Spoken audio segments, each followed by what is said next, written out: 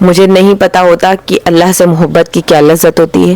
مجھے نہیں پتا تھا نمازوں کو ٹائم سے پڑھنے کی اور دل لگا کر پڑھنے کی کیا محسوس ہوتا ہے, اور قرآن کو سمجھ کر پڑھنے سے کیا ہوتا ہے, یا اللہ ہر وقت اپنی زبان کو اللہ کے ذکر سے تر رکھنے سے کیا ہوتا ہے. یہ سب مجھے نہیں پتا تھا. مجھے نہیں پتا تھا کہ کیا کرنا ہے. تو وہ ایک پریشانی ایسی تھی جو نماز پڑھنا تو میں پابند تو ہو گئی تھی ایک دم, فجر کی بھی, فجر تو ایون تہجد بھی میری رات ہوتی تھی تو جب بس ایسا لگتا تھا کہ دم گھٹ رہا ہے, کیسے تہجد کا ٹائم ہو میں اللہ کے آگے نماز پڑھوں اور دل کھول کے روؤں, کیونکہ وہی ایک جگہ تھی جہاں میں اس وقت رو سکتی تھی. میں کسی کو نہیں بتا سکتی تھی, کہیں نہیں جا سکتی تھی, اور کوئی سمجھتا بھی نہیں, کوئی نہیں سمجھتا. کہتے ہیں نا کہ جب اللہ تعالیٰ کوئی تکلیف ڈالتا ہے تو سنانا بھی اسی کو چاہیے, کیونکہ اسی کے پاس ساری تکلیفوں کا حل ہوتا ہے. تو اللہ کو میں نے وہ ساری چیزیں بتائی, جو حالانکہ اللہ بہتر جانتا تھا کہ میرے دل میں کیا ہے, کیا ہو رہا ہے, کیا ہونے والا ہے, کیا ہو سکتا ہے, وہ سب اللہ سب سے بہتر جانتا تھا. اور آج بھی اللہ سب کچھ جانتا تھا, لیکن میرا دل ہوتا تھا کہ میں اللہ کو ایک ایک تکلیف بتاؤں, جو بات میرے دل و دماغ میں آ رہی ہے, ایک ایک چیز جو کچھ میرے دل و دماغ میں ایک چیز میں سوچ رہی ہوں, وہ سب میں اللہ کو بتاؤں. اور رات میں نماز پڑھنے کے بعد دل ہی نہیں کرتا تھا کہ میں جا نماز سے ہٹوں, بس دل کرتا تھا کہ بس اسی پہ پڑے اللہ کے سامنے کھب رہوں. اور جیسے ہی رات ہوتی تھی تو رات ایسا لگتا تھا جیسے مجھ پر گرا گزر رہی ہے, ایسا لگے جیسے قیامت کی رات ہو میرے لیے.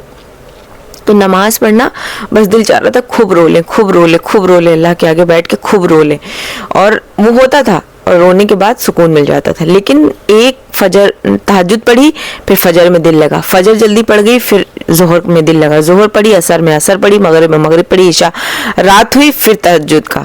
تو وہ چیزیں میرے لیے اس وقت برداشت کرنی بہت مشکل تھی. اب مجھے لگتا ہے کہ ہاں اگر وہ چیز نہیں ہوئی ہوتی, وہ ایک نعمت تھی میرے لیے.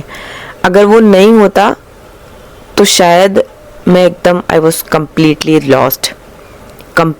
lost.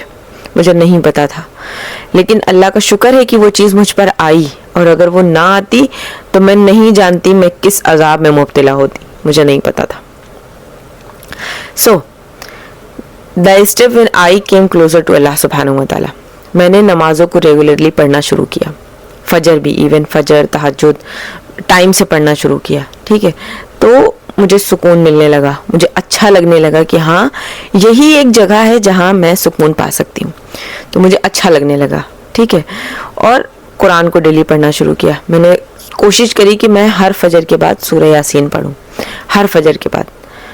تو اس وقت مجھے جو بھی بتاتا تھا کہ ہاں تم یہ سورہ پڑھ کے دعا کرو, تمہاری دعا قبول ہوگی, تو میں نے پڑھی. اور پھر پڑھتے مجھے یہ سمجھ میں آیا کہ ہاں قرآن کا کوئی بھی لفظ پڑھ کے اللہ سے دعا کرو تو وہ دعا قبول ہی ہوتی ہے, کیونکہ قرآن تو سراپا رحمت ہی ہے نا, اور اس میں ایک ایک ورڈ سچا ہے. تو اس کے ذریعے سے تم کوئی بھی دعا کرو, اللہ تعالیٰ ویسے بھی دعاؤں کو کبھی رد نہیں کرتے. اور دعا مانگنی شروع کری. دعا تو that was a part of my نماز. دعا پڑھے, میری ایسا لگتا تھا نماز ہی مکمل نہیں ہوئی ہے, چاہے سجدے میں, زیادہ تر سجدے میں, اور پھر نماز پڑھنے کے بعد دل کرتا تھا کہ تھوڑا اور وقت مل جائے میں دعا مانگ لوں, تھوڑا اور وقت مل جائے میں دعا مانگ لوں, تھوڑا اور وقت مل جائے میں اللہ سے یہ بات بھی مانگ لوں, یہ ساری بھی چیزیں کہہ لوں. تو وہ بھی ایک ہیبٹ بن گئی دعا پڑھنا.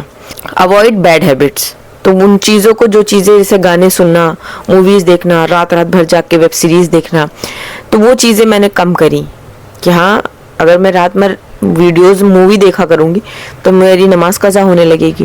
تو وہ چیزیں میں نے ایک ٹائم بنایا کہ ہاں مجھے اتنے ٹائم تک فون دیکھنا ہے, اور پھر اس کے بعد مجھے سو جانا ہے. مجھے اتنے دیر میں فون چلانا ہے, پڑھائی کرنی ہے, لکھنا ہے, کوئی وہ میں نے ایک شیڈول بنایا کہ ہاں مجھے کسی بھی حال میں 10 سے 11 بجے تک مجھے فون رکھ دینا ہے, مجھے نہیں یوز کرنا ہے. تو اس کا بینیفٹ یہ ہوا کہ میری تہجد میں الحمدللہ بنا الارم کے آنکھ کھلنے لگی. ایسا لگتا تھا کہ بس واقعی ایک دم آسمان سے بلاوا آیا ہے کہ بس اٹھ جاؤ جلدی نماز پڑھنے کے لیے. تو وہ چیز ہوئی. لسننگ ٹو اسلامک لیکچر, اور جو میرا جیسے میں کسی ٹائم بیٹھی ہوں, میرا من نہیں چاہ رہا ہے کچھ اٹھ کر کرنے کا, تو میں نے کوئی اچھا اسلامک لیکچر سن لیا, جیسے ڈاکٹر اسرار صاحب ہو گئے, شیخ نعمان علی ہو گئے, مفتی منک ہو گئے, تو ان کا میں نے کوئی لیکچر اٹھا کے سن لیا جو مجھے, میں وہ چیزیں وہ ٹاپک نکال کر ڈھونڈتی سرچ کرتی تھی, سنتی تھی, جو مجھے لگتا تھا کہ ہاں میرے ایمان میں, مطلب میرے اندر اللہ کی محبت اور پیدا کریں گے. ٹھیک ہے, تو وہ کیا. اور میں نے اپنے آپ کو اچھے دوستوں میں رکھنا شروع کیا جو مجھے اللہ کی یاد دلائیں, جو مجھے آخرت کی یاد دلائیں. مجھے وہ دوست اپنے آس پاس چاہیے ہی نہیں تھے جو مجھے حرام کام میں مبتلا کرتے. تو وہ چیز میں نے اپنی کمپنی چینج کی, and these things change me completely. نماز کو میں نے ریگولرلی پڑھنا شروع کیا, قرآن پڑھنا شروع کیا, ڈیلی دعا مانگنی شروع کری, بیڈ ہیبٹس کو ایوائڈ کیا, اسلامک لیکچر سننے شروع کیے, اور اچھی کمپنی میں رہنا اسٹارٹ کیا. تو یہ چیزیں میرے لیے بہت بہت زیادہ امپیکٹ ہوا, ان کا میری لائف پہ بہت پازیٹیو امپیکٹ ہوا الحمدللہ. And changes I felt in my life, more peace, less anxiety, clear purpose, stronger faith and better character. تو یہ چیزیں مطلب مجھے محسوس ہوا کہ ہاں ذکر کرنے سے, نماز پڑھنے سے یہ چیزیں جب ہوتی ہیں انسان کے دل میں, تو اگر آپ کے دل میں کتنی ہی آپ کی زندگی میں پریشانی ہو, کتنا بھی آپ کو تکلیف ہو رہی ہو, وہ ایک جو سکون اللہ کی طرف سے آپ پر طاری رہتا ہے نا, اس کا کوئی میچ نہیں ہے, کوئی بھی چیز اس کا مقابلہ نہیں کر سکتی. اینڈ میں لاسٹلی آپ لوگوں کو بس ایک چیز بولنا چاہوں گی, to start praying, to take small steps, to never lose hope in اللہ سبحانہ و تعالیٰ's mercy. Never. If you feel far from Allah subhanahu wa ta'ala, remember it's never too late, just take one small step. اور اللہ تعالیٰ کیا فرماتے ہیں کہ جو بندہ میری طرف چل کر آتا ہے میں اس کی طرف دوڑ کر آتا ہوں. اور اللہ سے نا امیدی تو کفر ہے نا, اللہ سے نا امیدی تو کفر ہے. کتنے بھی گناہ ہو جائیں, اللہ پھر اس نے کیا کہا تھا شیطان نے کہ میں تیرے بندوں کو بہکاتا رہوں گا. اللہ نے کیا کہا تھا کہ اگر میرے بندے کے گناہ آسمان تک بھی پہنچ جائیں اور وہ مجھ سے توبہ کرے تو اس کو تب تک معاف کروں گا جب تک وہ مجھ سے توبہ کرے گا. تو سوچے ہم اس ذات سے کیسے کیسے نا امید ہو سکتے ہیں. مجھے بہت نا امیدی ہوتی ہے, ایسا نہیں ہے کہ مجھے سمجھ نہیں آتا کہ کیا ہو رہا ہے, کسی ہر وقت میں پازیٹیو ہی رہتی ہوں, نہیں, بہت مایوسی ہوتی, بہت مایوسی ہوتی ہے. لیکن پھر اپنے آپ کو یاد دلاتی ہوں کہ اللہ نے قرآن میں وعدہ کیا ہے کہ تم مجھ سے دعا کرو میں تمہاری دعا سنوں گا. اور مومن کے لیے تو دنیا میں آزمائشیں آنی ہی آنی ہیں, ہمارے لیے تو یہ دنیا قید خانہ ہے ہی, اور آزادی تو ان کے لیے جن کے لیے دنیا جنت ہے, تو ہم تو آزمائے جائیں گے ہی. یہ تھی میری جرنی جو میں نے اپنے آپ کو ان 5 سالوں سے پہلے جو میں تھی اور جو میں اب ہوں, میں خود بہت محسوس کرتی ہوں کہ ہاں جو چیزیں میرے میں پہلے تھی وہ اب نہیں ہیں. تو میں اللہ سے ابھی بھی دعا کرتی ہوں, and my journey is still continuing, and I pray that اللہ سبحانہ و تعالیٰ keeps us all on the straight path. آمین. اگر آپ لوگوں کی بھی کوئی ایسی جرنی ہے تو ضرور شیئر کریے گا, کیونکہ ہم نہیں جانتے کہ ہم یہاں کیمرے کے پیچھے بیٹھ کر کن کن لوگوں کو ہمت دے سکتے ہیں. جو ہمت ہار چکے ہیں ہم ان لوگوں کو کیسے ہمت دے سکتے ہیں. تو یہ تمام چیزیں ایسی ہیں جو ہمیں اللہ سے اور قریب کریں گی. جب بھی آپ کو لگے کہ آپ اللہ سے دور جا رہے ہیں, کوشش کریں کہ اپنی نفس کو مار کر آپ اس کام کو نہ کریں. جو گناہ کام آپ کی نفس جو گناہ کرنے پر آپ کو مجبور کرے, آپ کو اپنے دماغ میں یہ لانا ہے کہ یہ چیز مجھے میرے اللہ سے دور کر دے گی. تو کتنا بھی میرا نفس چاہ رہا ہو مجھے یہ کام نہیں کرنا, جب آپ یہ چیز کریں گے تو آپ کو اس وقت تھوڑا سا مشکل ہوگا, لیکن اس کے بعد آپ کا نفس جو اطمینان محسوس کرے گا نا, اس کا کوئی جواب نہیں ہے, اس کا کوئی جواب نہیں. Make sure like and subscribe this channel and this video if you like Islamic content.